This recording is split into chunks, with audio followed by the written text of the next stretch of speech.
वर्षों में की। और आजादी के पहले जो भूल हमने की है, सबसे बड़ी भूल जिसका भुगतान आज तक ये देश कर रहा है, एक राजा था, जहांगीर उसका नाम था, उसने अंग्रेजों की एक कंपनी को व्यापार करने का लाइसेंस दे दिया।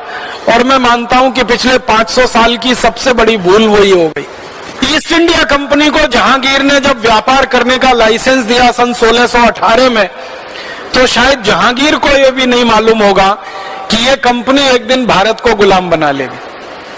उसने तो अंग्रेजों से व्यापार के लालच में लाइसेंस दे दिया, और वही लाइसेंस हमारे लिए इतना भारी पड़ गया, और इतना भारी पड़ गया कि सारा देश अंग्रेजों की गुलामी में लगभग 250 वर्षों के लिए चला गया।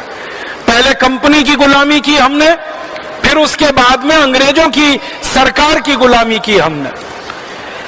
1618 से लेकर 1757